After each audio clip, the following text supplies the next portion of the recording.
ይልቃል እንግዲህ የፋኖ ኃይል የትጥቅና በኃይል ስልጣን ለመያዝ ወይም ደግሞ አገዛዙ ለማስወገድ እየተደረገ ያለ ትግል ነው። ይሄ አሁን በአሁን ሰዓት በመላው ኢትዮጵያ በመምህራን፣ በሹፌሮች፣ በነጋዴዎች እየተደረገ ያለው ንቅናቄ ሰላማዊ ነው። ምናልባት ይሄ ነገር በአንድም ይሁን በሌላ አንዱን የሚያጠፋበት ወይም ደግሞ የተለየ ያልተጠበቀ ለውጥ ሊያመጣ ወይም መጨረሻው ውጤቱ ጥሩ እንዳይሆን ሊያደርገው አይችልም ወይ? የፋኖ ትግል የትጥቅ ትግል ነው፣ መሳሪያ ትግል ነው፣ በኃይል ነው። አሁን የሚካሄደው ንቅናቄና ምናልባት ብዙዎች ተስፋ የሚያደርጉበት ብዙ መስዋዕትነት ሳይከፈል ስርዓት ማስወገድ የሚቻለው አንድም በህዝባዊ ቢተኝነት ነው። ይህንን ህዝባዊ ቢተኝነት በደንብ አድርገን ከሰራንበት ለዛም አጋዥ ይሆናል ጫካ ላሉትም የሚል ነገር ነውና እነሱም ብቻ ተስፋ ማድረጉ ፋኖችን እነሱ ጀምረውታል ስለዚህ እነሱ ይጨርሱት የሚለው ያስኬዳሉ አሁን ካለው አጠቃላይ ሁኔታ አንፃር? አይ መጀመሪያውንም እንደሱ የሚል ሰው ካለ መጀመሪያም የፋኖን ትግል በሚገባ የማያውቅ ሰው መሆን አለበት። እኔ ከአንተ ከመጣውበት ከኢትዮጵያ ከመጣው ጀምሮ ያለውን ቃለ መጠይቄ መለስ ብለህ ማየት ይችላል። ያንን ካየህ እኔ የፋኖን ትግል እስከማውቀው ድረስ በግልጽም ዛሬ ተናገር ካልከኝ ሲጀምሩ ጀምረው የማውቃቸው ልጆች ጎጃም አካባቢ ያሉ ገና የፋኖን እንቅስቃሴ ማሰልጠን በተለያየ ቦታ በጎንደርም በሸዋም በወሎም በጎጃምም የአማራ ህዝባዊ ኃይል ብለው ማሰልጠን ሲጀምሩ ጀምረው ያለውን እንቅስቃሴን የማውቀው በትጥቅ የታገዘ ህዝባዊ እምቢተኝነት ነው የሚለው ነው የነሱ ትግል በግልጽ የማውቀው። ስለዚህ የትኛውን ቦታ ያለ ትግል ሁሉ ይሄንን ትግል ከበሳ ቦታ ያስለቀቁ ቦታ እየተቆጣጠሩ የሚደረግ ትግል ሳይሆን ሁሉ አቀፍ የሆነ ትግል በአጠቃላይ በሲቪክ ማህበራትም በአጠቃላይ በፓርላማም በደህንነትም በመንግስት ውስጥም ያለ በትጥቅም ታግዞ አንድ ላይ ይሄንን መንግስት በዲፕሎማሲም በስነልቦናም በፖለቲካም በትጥቅም በህዝባዊ ቢተኝነትም ማስወገድ ከዛ ቀጥሎ ደግሞ የአማራን ህልውና ከታገዝን በኋላ የኢትዮጵያውያንን የሚመለከት የጋራ የሽግግር ሂደት ማቋቋም ነው የሚል እንጂ የትጥቅ ትግል ሌላ የሰላማዊ ትግል ሌላ የሚል ተናግረውም አያውቁም። ስንናገር የነበረው ባለፉት 2 ዓመታት ያየነው ግን ምናልባት ሲጀመር እንደዛ አይነት አቋም ኖሮት የፋኖ ትግል ተነስቶ ሊሆን ይችላል በመሳሪያ የታገዘ ህዝባዊ ቢተኝነት የሚል ዓላማ አንግቦ በሂደት ግን ተቀይሯል። አሁን ባለው ሁኔታ የፋኖ ትግል በፍጹም አሁን ከምትለው ጋር የሚገናኝ እንቅስቃሴ እያየንበት አይደለም። መሳሪያና መሳሪያ ብቻ ነው። ስለዚህ ሲጀምር የነበረው አንዳንድ ነገሮች ሲጀምሩ የሆነ ነገር ይሆናል። በመሃል ግን በሚፈጠሩት የተለያዩ ክስተቶች እየተለወጠ እየተቀየረ ሙሉ በሙሉ አሁን የፋኖ ትግል በመሳሪያ በሚመጣ ለውጥ ላይ የተንጠለጠለ ሆኗልና አሁን በምትለው ነገር የፋኖ ትግል ሊገለጽ የሚችል ነው ማለት እንችላለን። መሳይ አሁን እኮ በቀላሉ እንነጋገር እኮ የፋኖን ትግል አንተ ትደግፋለህ፣ እኔ ደግፋለሁ። የፓርላማ አባላት እስር ቤት ናቸው፣ ጋዜጠኞች እስር ቤት ናቸው፣ ነጋዴዎች እስር ቤት ናቸው፣ የፖለቲካ ፓርቲ አመራሮች እስር ቤት ናቸው። ታዲያ ይሄንን እነዚህ ሰዎች ሁሉ አጠቃላይ መግለጫ የሚሰጡ ተገፍተው ነው ሄዱት እንጂ የፋኖ ትግል ራስን የመከላከል ነው ብሎ በአደባባይ የሰላማዊ ትግል ፓርቲዎች ሁሉ መግለጫ የሚሰጡበት እኮ ነው መሳይ። ይሄ ከሆነ የገሌ ትግል የሚባል ነገር የለውም። የፓርላማ አባላት ሁሉ የሚናገሩት እኮ መንግስት ነው ይሄን ያደረገው መቼ ነው በንግግርና በውይይት የምትፈታው እያለ ነው የሚናገር። እና ይሄ ማለት እኔ እስከሚገባኝ ድረስና እስከማውቀው የሚቃረን ነገር የለውም ነው መሳይ። እያደረጉ ያሉት ትግል አሁን በመሬት ላይ በጠመንጃ አይደለም እኮ ይሄ አልወጣኝም። በጠመንጃ የሚደረገው ትግል ግን አፋር ላይ ከሚደረገው ህዝባዊ ቢተኝነት አዲስ አበባ ላይ ከሚደረገው አዋሳ ላይ ከሚደረገው ሰልፍ የተለየ ዓላማና የለውም።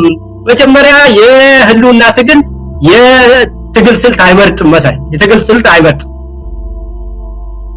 እና ይሄ ከሆነ ደግሞ በየትኛው መንገድ የሚደረገው ትግል ሁሉ መንግስትን ለማስወገድ ነው። ያ መንግስት ከተወገደ በኋላ ደግሞ ሁሉን አቀፍ የሽግግር መንግስት ይቋቋማል ነው የሚለው ፋኖ። ስለዚህ ምንም የሚቃረን ነገር የለውም። አሁንም ቢሆን ይሄ ሁሉ ጊዜ የምናደርገው ነገር የፋኖ ትግል እየተጠናከረ በመጣ ቁጥር ህዝብ ሙሉ ልብነት እየተሰማውና መንግስት ደግሞ ምንም ነገር ማስፈጸም እያቃተው ሲሄድ እየተናቀ ሲመጣ ያ እያገዘው እንደሚመጣ የታወቀ ነገር ነው። ስለዚህ ሁለቱ የተገናኘና አንድ የሆነ ነገር ነው። ፋኖች አሁን ከሌሎች ኃይሎች ጋር ከትግራይ ኃይሎች ጋር ከአፋር ኃይሎች ጋር ከሶማሊያ ኃይሎች ጋር ከጋምቤላና ከአፋር ኃይሎች ጋር ከተለያዩ ኃይሎች ጋር መስራት ሲጀምሩ ይሄ ሰላማዊ ትግል የበለጠ እየተጠናከረ ይሄዳልና ሁለቱ የሚቃረንበት ምንም አይነት ምክንያት የለውም። ከዛ ይልቅ የጠመንጃ ያዙ ሰዎች እዛ ላይ ምናልባት እያንዳንዱን አመራር ከተማ ውስጥ አመራር መስጠት ካቃታቸው የራሱን አመራር የመፍጠር ነገር ያው ራሱ ትግሉ ማድረግ አለበት። የተለያዩ የፖለቲካ ኃይሎችም ሲቪል ማህበራትም ይሄንን ነገር ለመብራትና የራሳቸውን አስተዋጽኦ ለማድረግ ጥረት ማድረግ አለባቸው እንጂ በምንም አይነት የሚጋጭ ነገር ሳይሆን አንድ ነው ተብሎ መጀመሪያ ሲነሱ ሁሉ እኔ በግሌ የማውቀው እንደዛ ነው ማለት ነው መሰለኝ። ስለዚህ እንግዲህ የትጥቅ ትግሉ ነው ባለፉት 2 ዓመታት ያየነውና እኔም የምደግፈው እውነት ለመናገር ጥሩ ነጥብ ያነሳኸው እንደውም መሆን ያለበት ኢትዮጵያ ውስጥ ህዝባዊ ቢተኝነት በደንብ ስር ይዞ ውጤት ባለው መልኩ ሊካሄድ የሚችለው እንደዚህ አይነት የታጣቂ ቡድን ከጀርባው ድጋፍ በሚሰጥበት መልኩ ሲካሄድ ነው። ይሄን በደንብ አምናለሁ። ግን አልተካሄደም እስካሁን። ፋኖች ምናልባት የሚጎላቸው ማድረግ የሚገባቸው ይሄን የትጥቅ ትግል የሚያካሄድ አንድ ክንፍ ሊኖራቸው ይችላል። በመላው አማራ ግን ቢያንስ በአማራ ክልል የሥራ ማቆም አድማ ሰልፍም ይሁን ሌሎች ነገሮችን ከጀርባ ሆነው ማስተባበር ነበረባቸው። እስካሁንም መካሄድ ነበረበት። አላየንም። እንደውም የሰማነው እስከዛሬ በሰልፍ ነበረ። በሰልፍ ስላልሰማችሁን በሰይፍ ጀምረናል ነው። ሰልፉም ያስፈልግ ነበረ። ሰልፉን ትተው ወደ ሰይፉ የገቡበት ሁኔታ ነው የታየውና መደረግ ነበረበት። እንደውም በሌላ አካባቢ ምንድነው ማስፈራሪያ ይሆኑ ነበር። አሁን በአማራ ክልል ህዝባዊ ቢተኝነት ቢካሄድ ፋኖ ከጀርባው ቢኖር የበለጠ ውጤት ያመጣል። ምክንያቱም ማስፈራሪያ ናቸው። ከጀርባ መኖራቸው አንድ ጥቅም አለው። ግን ሲካሄድ አላየንም። ስለዚህ ይሄን ነገር መሬት በያዘ መልኩ ውጤት ባለው መልኩ ለምን አናይም ታዲያ? ሰይፉን ብቻ ነው ያየነው። ሰልፉ የታለ ነው? ኢንጂነር ይልቃል እሱ ነው እውነት ነው። በአፈጻጸም ደረጃ የምንለው ነው። ግን ንግግራቸውን ከመጀመሪያ ጀምሮ ካየው በትጥቅ የታገዘ ህዝባዊ ቢተኝነት ነው የሚል ሁለተኛ ዘመኑም የምንገኝበትም ነገር ቦታ እየተቆጣጠሩ አንድ አካል እንትን እያለ የሚሄድበት አይደለም። የመንግስት የቴክኖሎጂ ብልጫ አለው፣ የሚሊተሪ ብልጫ አለው። ስለዚህ በሁሉም አቅጣጫ እየጠዘጠዝክ መንግስትን እያዳከምክ በዲፕሎማሲም በህዝባዊ ቢተኝነትም በፖለቲካም በስነ ልቦና በዲፕሎማሲም አጠቃላይ በትጥቅም መንግስትን አንቀጥቅጠ መድረሻ አሳጥተህ የማባረር የትግል ስልት እንደሆነ ዘመኑ የሚጠይቀው ያ የተረጋገጠ ነገር ነው። ግን በዚህ መልኩ አሁን አንተ እንዳልከው ክፍተት አለ። ስራውን አቀነባብሮ ራሱን የቻለ ክንፍ አቋቁሞ ያንን ነገር በመስራትና በማስፈጸም ረገድ የከተማውን ትግል በመምራትና ህዝባውን ቢተኝነቱን በጣም ሰፊ የሆነ ክፍተት አለ። ምንም ይሄ የሚያጠራጥር አይደለም። እንግዲህ ይሄንን አጠናክሮ መምራት አለባቸው። የኔ ንግግር ዋናው መነሻዬ መጻይ የሚቃረን አይደለም። ስጋት ሊገባን አይገባም ነው የኔ ዋናው መነሻዬ። ይሄ ቀደመ ፈጠነ የሚባል ነገር የለውም። የነሱ ማድረግ የሚገባቸው በሁሉም አካባቢ መሳሪያ ካለ ስርዓት አልበኝነት እንዳይኖር የወደፊቱ አቅጣጫ ምን ይሁን እንዳይል ህዝብ ገንፍሎ ከወጣ በኋላ ኃላፊነትን የሚሸከም ኃይል እንዳይጠፋ የሚለው ነገር የፋኖ አደረጃጀት የራሱንም አደረጃጀት እያጠናከረ ነው። አሁንም የገጠር አካባቢዎችን እያስተዳደረ ነው። ከሚመለከታቸው ደግሞ ሌሎች አማራ ካልሆኑ ኃይሎች ጋርም እየተነጋገረ ነው። የኢትዮጵያን የወደፊት ሁኔታም የኢትዮጵያ ልጆች በጋራ በኩልነት የሚወስኑት ነው ብሎ ግልጽ አቋም ስላስቀመጠ የህዝቡ መነሳት ምንም የሚያስፈራን ነገር የለም ነው። ምን መሳይ መፍራት አያስፈልገንም። እንደውም ግፋ ነው ቀደመን ምናምን ማለት የለብንም። ከነገ ጀምረህ አንተ በሚዲያ ምንም አይነት ሳይገባ የሰላማዊ ትግሉን ሊያፋጥሩ የሚችሉ ሰዎችን ከዚህም በፊት እናቶና ምንን ስታናግራቸው አይቻለሁ። እንደዛ አይነት ነገሮችን አጠናክሮ መስራት ብቻ ነው እንጂ እንደው ሳንደራጅ ሳንታጠቅ መጣብን የሚለው ነገር ስጋት ሊሆነን አይገባም ነው የኔ እንጂ ፋኖ ይሄንን ነገር በትክክል ሰርቶታል ለማለትና ፋኖ ነው ግኘ ለመከራከር አይደለም መሰለኝ። ኢንጂነር ይቀላል እዚህ ላይ ጥርት ያለ ነገር መኖር ያለበት ይመስለኛል። እንዳልከው በቅርቡ ለናምን ኢንጂነር ሰለሞኑን ሳነጋግር የኢትዮጵያ ሀገራዊ ንቅናቄ አንድ መጠነ ሰፊ የሆነ የግንዛቤ ማስጨበጫ መድረኮችን ያዘጋጀ ነው። የመጀመሪያ ክፍሎች ይሄዱን ያሉት በዋናነት ህዝባዊ ቢተኝነት ነው። አሁን አንተ ያነሳው ነጥብ ከአንዳንድ ወገኖች ጋርም ተነጋግረናል። ፋኖ ከጀርባው የሚደግፈው ህዝባዊ ቢተኝነት በደንብ መጠናከር አለበት ነው። እሱ ነው ውጤት የሚያመጣው እውነት ለመናገር። አለበለዚያ ዝም ብሎ ህዝባዊ ቢተኝነት፣ ህዝባዊ አመጽ፣ ሰላማዊ ትግል የሚባለው ዝም ብሎ እንዲሁ ቲዮሪ ነው የሚሆነው፣ ሐሳባዊ ነው የሚሆነው። ወደ ተግባር መሬት ላይ ወርዶ ውጤት ሊያመጣ የሚችል አይደለም። እንዲሁ ዝም ብሎ የራስን የሰላማዊ ታጋይ ነኝ የሚለውን እንዲሁ ዋንጫ ለመሸለም ካልሆነ በስተቀር ሀገራዊ ለውጥ የሥርዓት ለውጥ ለማምጣት ከምንም በላይ በኢትዮጵያ ባለው ነባራዊ ሁኔታ እንደ አብይ አይነት በጣም አረመኔና ፍጹም ጨካኝ አገዛዝ ባለበት ሀገር ላይ ዝም ብሎ ሰልፍ በመውጣት ዝም ብሎ እንደው አደባባይ ላይ በመጮህ የሚመጣ ለውጥ አይኖርም። እንደዚህ በፋኖ አይነት ታጋዮች የሚደገፍ ህዝባዊ ቢተኝነት ያስፈልጋል ነው። ታዲያ ለምን አብራችሁ አሰሩም? እንደው ኢንጂነር ይልቃል ምንም ልደቱም በተለያየ መልኩ እየሮጡ ነው ያሉት። ህዝባዊ ቢተኝነት ኢትዮጵያ ውስጥ መቀጣጠል አለበት እያሉ ነው። ግን ደግሞ ይሄ በጣም መሰረታዊ ነጥብ ነውና ለምን በጋራ መስራት አልተቻለም? ይሄ ከሆነ መሰረታዊ ቁልፍ ጉዳይ እነሱንም ወደዚህ መድረክ አምጥቶ አጠቃላይ መግባባት ተደርሶ ለምን በጋራ ትግሉን በተቀናጀ ሁኔታ ማካሄድ አይቻልም የሚለው ላይ ምን አስተያየት መስጠት ይቻላል? ኢንጂነር ይልቃል። እኔ መጀመሪያም ልዩነት አለ ብዬ አላምንም እንጂ በማንም ሰው በእንደዚህ አይነት ነገር ለሚያደርገው ነገር ሁሉ ሙሉ ድጋፍ አለኝ። መሳይ እንትን አይደለም እኮ ዛሬ ግሬ ሰዎች የመሳሪያውን ትግል እያወገዙ ነው። በመሳሪያ የሚመጣውን ትግል ይላሉ። እነማንም ሳይሆን ለምሳሌ እንደነ ልደቱ አይነቱ በእርግጥ ባይነቅፉትም በመሳሪያ የሚመጣ ትግል ኢትዮጵያ ውስጥ በጣም ከባድ ነው ይላሉ። መመጋገብ ይቻላል፣ መደጋገፍ ይቻላል የሚለውን በጣም መሽኮርመም የሌለበት እንደ ማደባበስ የሌለበት ግልጽ ጥርት ያለ ነገር ይዞ መሄድ አይቻልም ወይ? ሁለቱን እኮ መለያየት አያስፈልግም ነው ማለት መሳይ። አሁን የህዝቡን ቢተኝነትም ከመጣ እኮ አሁን መሳይ መንግስትን እንዲጠላ አድርገውት እኮ የትጥቅ ትግል እኮ ያመጣው ጭምር ትግል ነው። ዝም ብሎ ሰላማዊ ትግል ስለሰራ ይመጣ አይደለም። አሁን አይደለም መንግስት በኢኮኖሚው ሲዳክም ጦርነት ሲያደርግ በህዝብ ሲጠላ በሚያደርገው ነገር ሁሉ ስርዓትና ህግን ማስከበር ሳይችል ልማትን ማምጣት ሳይችል ኢኮኖሚው ሲወድቅበት ያ የትጥቅ ትግሉ ያመጣው ጫና ህዝቡን የከተማ ህዝቡን እንዲነሳ አደረገው። ስለዚህ ሁለቱ ትግል የተያያዘ ነው። አንደኛ መጀመሪያውንም ሲነሱ የስልት ምርጫ ፋኖ አላደረግም። ሁለቱም ምንድነው ትጥቅ የተቀላቀለበት ህዝባዊ እንቢተኝነት ነው የሚሉት እኮ ያስረስን የኔን ምንም የተለያየ ቃል መጠይቅ ወደ ኋላ ሄደው መሳይ። ነገር ግን የትጥቅ ትግል አይጠቅምም፣ ዘላቂ አይሆንም፣ ሰላማዊ እንቢተኝነት ነው ብቻ የሚሉ የነ ልደቱ አይነት ሐሳብ ያላቸው ሰዎች አሉ። ያንን ለብቻ ገንጥለው እንዴት ሊያረጉት እንደሚችሉ እሱን አላውቅም እኔ ማለት ነው። አሁን ባለበት ሁኔታ ግን የህዝባዊ እንቢተኝነት እንደሚያስፈልግ ፋኖም ያምናል፣ እኔም አምናለሁ። ማመን ብቻ አይደለም በዛ ደረጃ መሰራት እንዳለበትና የቀረ መሰራት ያለበት ስራ እንዳለ ያም ተጠናክሮ መሰራት እንዳለበት በሙሉ ልብ አምናለሁ። ነገር ግን ይሄንን ለይተው ለብቻ ነው ምን የሚሉ ሰዎችን አንተ እነሱን ያናግራቸው። አሁን አቶ ልደቱ በሌለበት ሁኔታ ወይ በጋራ ቁመንት ካልተከራከርን የተለየ ነቀፋና አላስፈላጊ እንትን ውዝግብ ውስጥ መግባት አልፈልግም። ግን እኔ የፋኖ ትግል አመጽ የተቀላቀለበት ህዝባዊ ቢተኝነት መሆኑን በተደጋጋሚ ተነግሯል። በግልጽም የተጻፈ ነገር ነው መሳይ። እንግዲህ ፋኖችንም በዚህ አጋጣሚ ማነጋገር ያስፈልጋል። ይሄ በጣም ትልቅ ባጭርም ጊዜ ለውጥ ለማምጣት የሚያስችል ነው። ፋኖ ሁለቱንም የመሳሪያ ትግሉንም ህዝባዊ ቢተኝነቱንም በአንድ ጊዜ ማካሄድ የሚቻልበት በጣም የተመቸ መደላድል ያለበት ሁኔታ ነው። የአማራ ክልል ደግሞ በዚህ ለማስተባበርም ምክንያቱም የሚቆጣጠሩባቸው ከተሞች አሉ።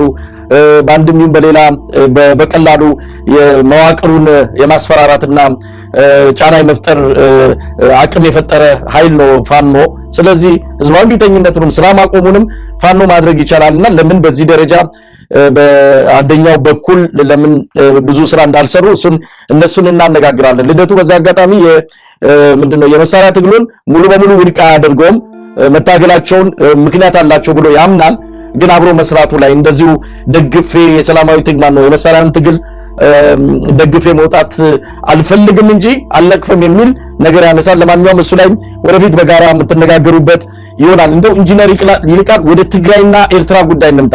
ብዙ ጊዜ ስለማነሳው ብዙ ጊዜ አንተም ጥርት ያለ አቋም በዚህ ጉዳይ ላይ ስላለ ነው። አሁን ገፍቶ እየመጣ ነው የሚገኘው። በቅርቡ ጀነራል ባጫ የተናገሩትን ብርሃኑ ጁላ የተናገሩትን እና አብይም የተናገሩትን ወስደን በአሁን ሰዓት ህወሓትና ኤርትራ እያደረጉትን ያሉትን ጥምረት ከዛ ፋኖንም እንደዚሁ አስገብተው ትልቅ ሀገራዊ ቀውስ ሊፈጠር ይችላል፣ የነዚህ የሶስቱ ተጣምሮ መምጣት ኢትዮጵያን ሊያፈርስ ይችላል የሚል ስብከትና ፍርሃት የኢትዮጵያ ህዝብ ላይ እየለቀቁ ይገኛሉ። በዛ ደረጃ ልንሰጋ እንችላለን ወይ? ህወሓትም ሻቢያም ሌላውም ኃይል ምናልባት የነበራቸውን ከኋላ የነበረውን ታሪክ እናውቃለን። ግን አሁን ባለው የኢትዮጵያ ወቅታዊ ነባራዊ ሁኔታ ማን ነው ለኢትዮጵያ አስጊ የሆነ? ማን ነው ኢትዮጵያን እያፈረሰ ያለው? የኢትዮጵያ ህዝብ ነገሮችን እንዴት ነው መመልከት ያለበት? በዚህ አንጻር ክህደት፣ ባዳ የሚሉ ቃሎችን አብረው እየመጡ ይህንን ነገር ሰዎችን እንዲወዛገቡ እያደረጉ ነውና በግሌ ማምነውን ባለፈውም ካንተ ጋር ተነጋግረናል፣ ከሌሎች የፖለቲካ ሰዎችም እንዲያውርተናል። በዚህ ላይ ምንም መሽኮርመም የሌለበት ጥርት ያለ አቋም ይዘን መሄድ አለብን። ይሄ አገዛዝ አንዴ ብሔራዊ አርበኛ ይሆናል፣ አንዴ ኢትዮጵያዊ ይሆናል። በዛ ደግሞ ወረድ ይልና ድሬዳዋ የኦሮሞ ናት፣ ጅጅጋ የኦሮሞ ናት የሚል ወደ ሰፈርና መንደር የሚገባ ስርዓት ነው የያዝነው። ስለዚህ የኢትዮጵያ ህዝብ በዚህ ሁኔታ እስከመቼ ከዚህ አገዛዝ ጋር ሊቆይ ይችላል የሚለው የኢትዮጵያ ህዝብ ውሳኔ ነውና እዚህ ላይ እንደው ሁልጊዜም ትለዋለህ። ዛሬም እንድትደግመው ፈልጌ ነው። ገለታው ማን ነው? ኢንጂነር ይልቃል ምን ማለት ይቻላል አሁን ያለውን አጠቃላይ ሁኔታ ስትመለከተው? ይሄ አንደኛ የሚሉ ሰዎች ካሉ መሳኛ 135 ሚሊዮን ህዝብ ነው ያለው። ስለዚህ አብይ በጥቅም የገዛቸውና ዝም ብለው በራሳቸው ፍላጎት ያበዱ ሁልጊዜ ቁልቁል የሚሄዱ ሰዎች ምንም ነገር ቢሉ የነሱን ፕሮፓጋንዳ ይዘን ብዙ መደናገጥም ሆነ የተለየ መልስ መስጠት አያስፈልገን። በአጠቃላይ ግን ፐብሊክ ኦፒኒየንን በተመለከተ የኢትዮጵያ ህዝብ አሁን ለህልውና አደጋ የሆነበት ያለው ውሸታም የሆነ ህግ የማያስከብር ከእውነት ጋር የተጣላ በእያንዳንዱ ቦታ ድሮን እየላከ ተማሪዎች ትምህርት ቤት አይሄዱም፣ ትምህርት ቤታቸውን በየቀኑ የሚያፈርስ ሰዎች ከአንድ ቦታ ተነስተው አንድ ቦታ መሄድ የማይችሉበት አጠቃላይ ነጋዴው ነግዶ ማደር የማይችልበት ሁሉን ነገር ያጠፋ በዛም ላይ ደግሞ ያ ሁሉ አልቆ በግብር አጥንታቸውን እየፋቀ አጥንታቸው ድረስ እየበላቸው ያለ ይሄ ስርዓት ነው። ሙስናው፣ ዘረኝነቱ፣ አድሎ አገልግሎትን አለመስጠቱ ያለ ሆኖ ደግሞ ያላቸውን ሁሉ እየቀማ ቀማኛ የሆነ የራሱን ወታደር ለማሰልጠንና ወታደሩን ለመመገብ የጥይት መግዣ ለማድረግ የከተማውንም ነዋሪ በኑሮ ውድነትም እያሰቃየ አጥንቱ ድረስ እየበላው ነው ያለ ስርዓት። ስለዚህ ከምንም በላይ ከአሁን ላይ ካለው ስርዓት በላይ አደጋ የሆነበት ነገር የለም። በሁለተኛ ደረጃ አሁን ባለችው ኢትዮጵያ መሳይ አንድ ቡድን ብድግ ብሎ ተነስቶ ትግራይ ላይም ጭቃሹም የሚያቆምበት ወይም አፋር ላይ ጭቃሹም የሚያቆምበት ኦሮሚያ ላይ ሄዶ ገዢ የሚልክበት ዘመን የለም። የራስ አስተዳደር ራሱን የቻለ የተፈጠረ ነገር ኦርደር ኦፍ ዘ ዴይ ሆኗል።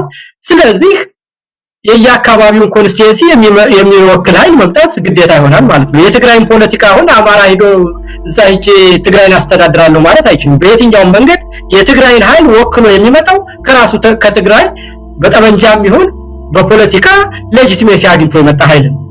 ዋት ታጥቦ ተቀሽሮ ይምጣ ወይም ደግሞ ሌላ ኃይል ሆኖ ይምጣ ቲዲኤፍ ሆኖ ይምጣ በምንም አይነት የትግራይን ህዝብ ልብና አምሮ ይዘው የመጣው ኃይል የትግራይ ወኪል ይሆናል ማለት ነው።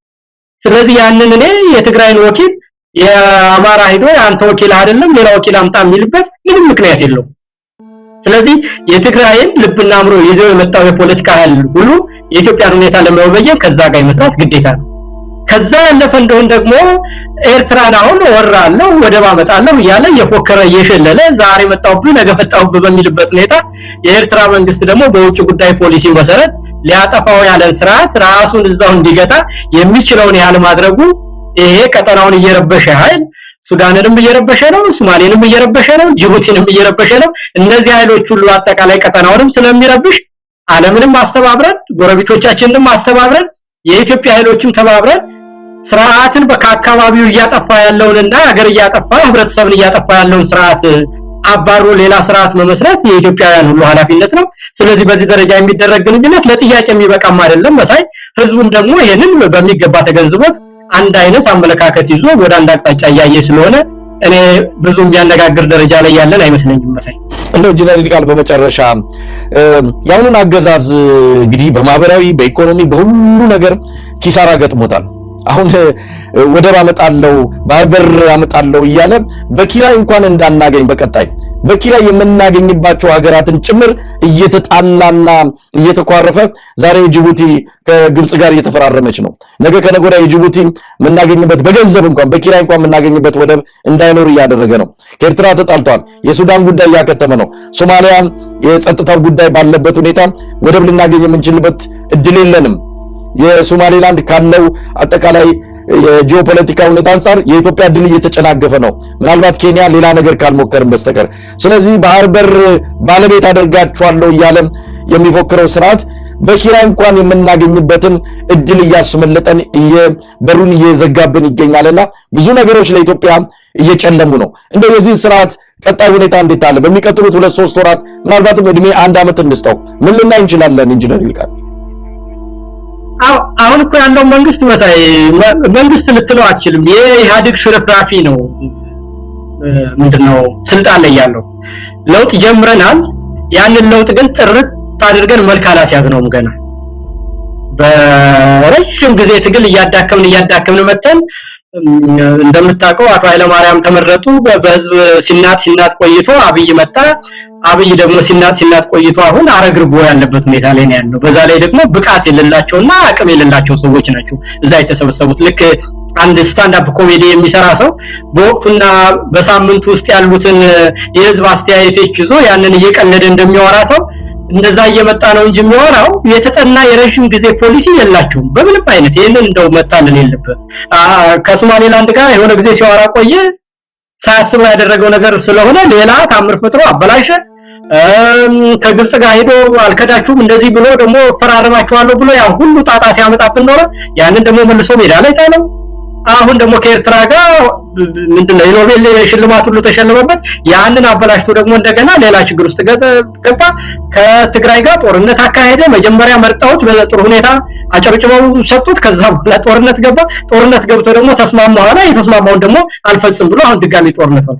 አማራ ጋር ደግሞ ልጆቻችሁ ነኝ እንደዚህ ነኝ ሲል ነበር። ከዛ በኋላ መልሶ ተበላሽ። ስለዚህ ይሄን ሁሉ ነገር ስታይ መሳይ ፖሊሲ የሚባል ነገር አልፈጠረበትም። ሁኔታዎች ናቸው የሚነዱት እንጂ ራሱ አስቦ ረጅም ጊዜ የሚቆይ ነገር የለውም። ፓርላማ በተናገረ በሳምንቱ 3 ሽፍታ በየቦታው ስላለ ምርጫ አይቀርም ማለት አይደል? በፓርላማ ሄዶ በሳምንቱ ደግሞ ጎንደር ሄደና ከጎንደር ጎርጎራ ባጃቢ ይሄድ እንዴት ብሎ ሰላም ልማት መስራት ይቻላል አለ። አሁን ይሄ ሰውዬ ምንድነው የምትለው? የትኛውን ነው ተከትሎ ይሄ ሰውዬ ውጤት ያመጣልታል የሚሉ 3 ሽፍታ ነው ያለ ሲልም አዎ ትክክል ነው። ከጎንደር ጎርጎራ መሄድ አይቻልም እና በዚህ ሁኔታ ደግሞ ልማት ማምጣት አይቻልም ሲልም አዎ ትክክል ነው። አርሲ ላይ ማንንም ይግደላቸው መንግስት የተቋቋመው መጀመሪያ ህግና ስርዓትን ሊያስከብር ነው። የመንግስት የመጀመሪያው የመቋቋም ሁኔታ እንደማንም ይግደላቸው ተው ፋኖም በለው ኦላ በለው ገደላቸው ይባል ራሳቸው ተጣልተው ተጋደሉ ይሁን ህግና ስርዓትን የሚያስከብር መንግስት ነው። አንተም ግደላቸው ሌላም ይግደላቸው ስራ ያንተ ነው። አንተ ለምን ግብር ይከፍለዋል? እሺ እንደዛ ከሆነ አሁን አብይ ምን ያደርግለታል? እሺ የአብይ መንግስትና ስርዓት ለእነዛ ሰዎች እርስ በርሳቸው የሚጋደሉ ከሆነ ህግን ማስከበርም በእጃቸው ካስገቡ መንግስት የሚባለው ነገር ምን ያደርግላቸዋል ከዛ በኋላ? እና ይሄንን ስርዓት አለ ብለልን ስለዚህ የወደቀ ስርዓት የበሰበሰበት ስለሆነ ኢትዮጵያ መንግስት እስከሚኖራት ድረስ ከዚህ የባሰ ነገር ነገም ትሰማለህ። የሃይማኖት አባት ነን ብለው እየሞቱባቸው አንሞትንም ብለው መግለጫ የሚሰጡ ስራ ብለው ሳይጠየቁ ስራቸው ያልሆነው እስቲ ይሄንን ምን ትለዋለህ መሳይ? አሁን ሀገር መጥፋቱን እኮ የምታውቀው ዝም ማለት አንድ ነገር ነው። አልሰማንም ማለት አንድ ነገር ነው። ሙተው አልሞትንም የሚሉ ሰዎች እና ይሄንን አንተ ሌላ ነገር ያመጣል ሌላ እንዴት ብለህ ይሄን እኮ የሚሉት እነ ዳንኤል እና እነ እንትናቸው በእነሱ ቤት እኮ ፖለቲካ መሆኑ ነው። ሃይማኖት ሴንሲቲቭ ነገር ስለሆነ በሃይማኖት የተነሳ ነገር ስለማንቋቋመው በእነሱ ቤት ማለት ነው። ይሄንን የሃይማኖት ተቋማት በሃይማኖት አልተገደሉም ሰዎች ብለን ስንል ከዛ በኋላ ያው እውነት ይሆናል። በቃ እነሱ ያወሩት ነገር ማለት እውነት ነው። የህዝብ አስተያየት የት ነው? የስነ ልቦና የንቃቱ ደረጃ የት ነው? ትረንዱ ምንድነው የሚያሳየን? ይሄንን ስንክድ የበለጠ ቁጣ ያመጣል ወይስ ያወርድልናል የሚለው ይሄን ለመስራት ማሰብ ይጠይቃል። ስለዚህ አሁን የሆነው ነገር መልሶ አብይን ቁልቁል ነው የቀበረው የመግለጫው ወይስ ወደ ላይ ነው ያነሳው? ይችን እንኳን ሂሳብ ማይሰራን ሰው ታዲያ እንደ መንግስት እንዴት ነው የምትቆጥራቸው? እንደው ቅድም አሁን አንተ ራስህን እየወቀስ እንደው እኛ ተሳስተን ሆኖ ምን ብንሆን ነው እዛ ያሉ ሰዎች ጋር ልዩነት አለን። እኔ እነዛ ሰዎች ጋር አንድ አርጋ አታሰልፈኝ መሳይ አንዳርጎ ማሰልፋለሁ። ይቅርታ እንግዲህ ጀሬል ቃል ካገላለጽ ምናልባት ሊሆን ይችላል። እነሱ ጫማ ውስጥ ገብተን እነሱ ድንበር ድረስ እነሱ ግዛት ድረስ ገብተን በእነሱ ጭንቅላት ውስጥ ሆነን እንደው ፍርድ ለመስጠት አንዳንድ የዋሆች ተጠልፈው የገቡ ዝም ብሎ አንድ እንደ ጋሪ ፈረስ ዝም ብሎ ሀገር ብቻ የሚታያቸው ግራ ቀኝ የማያዩ አሰብ ሲነሳ ዘራፍ የሚሉ አባይ ሲባል በቃ ምንም ይሁን የሚከተሉ የዋህን በላቸው ወይ በፖለቲካ ሰለፍ የሆኑ ሰዎች እነዚህ ሰዎችንም አጥሞ እየወሰደብን ነው። ስለነሱም ብለን እንጂ እንደ አሁን አንተ በምትለው አይደለም። እነዛማ አንዴ ደንቆሯልና ከደነቆሩ የደነቆረን መመለስ አይቻልም። ግን አንዳንዶች የዋሆችን መመለስ ከቻልን ብዬ ነው። አይ መልስ የምንሰጠው ለዚህ ነገር ማጠቃላይ የአብይን ስርዓት ከነግሳንግሱ በማስወገድ ነው። እንዲህ አይነት ሰዎች መቼውንም አይጠፉ። በአፍሪካ ውስጥ መንግስት ከእግዚአብሔር ትንሽ ዝቅ ነው የሚል ሳንቲም ይሰጣል። የኑሮ መሰረት ነው። ኮት ትቀይራለህ እዛ ስትኖር። ስለዚህ ያንን ጥቅም እያሉ የሚሄዱ ሰዎች ከለውጥ ሰው ጋር ከአራያ ጋር ከታሪክ ጋር ከህዝብ ፍላጎት ጋር ከህሊና ጋር ከመኖር ጋር የሚሰለፉ ሰዎች አይደሉም። ወይ በፍጹም መንግስት እንዴት እንደሚሰራ መንግስት ምንድነው ኃላፊነቱ ምንድነው የሚለውን በውል አይረዱትም። ከዛ ያለፈ እንደው ደግሞ ህሊናቸውን ሽተዋል። ስለዚህ እነዚህ ሰዎች በለውጥ ነው ጠራርገህ የምታጠፋቸው እንጂ በምንም አይነት በሎጂክ የሚለወጡ ሰዎች አይደሉም። ይሄ ማንኛውም ጤናማ የሆነ ሰው የሃይማኖት መሪ ሆኖ ሰው ሲገደል ያንን ለማስተባበል የሚመጣ ሰው ምንም በየትኛውም የህሊና ሚዛን መፍትሄ ልታገኝለት አትችልም ማለት ነው መሳይ። እንግዲህ ኢንጂነር ይልቃል በጣም ነው የማመሰግነው። እውነት ለመናገር ብዙ ነገሮችን አፍታተናል። የወቅቱ የኢትዮጵያ መሰረታዊ ጉዳዮች ላይ እንደዚሁ ተነጋግረናል። በቅርብ እንደማገኝ ተስፋ አደርጋለሁ። ብዙ ነገሮች በፍጥነት እየተከናወኑ ነው የሚገኙትና እነዛ ላይ ያንተን ምልከታ እንደዚሁ ለማግኘት በሚለው ደውላለሁ። እንደማገኝ ተስፋ በማድረግ ነው የምሰናበተው። እግዚአብሔር ይስጥልኝ ኢንጂነር ይልቃል፣ መልካም ጊዜ።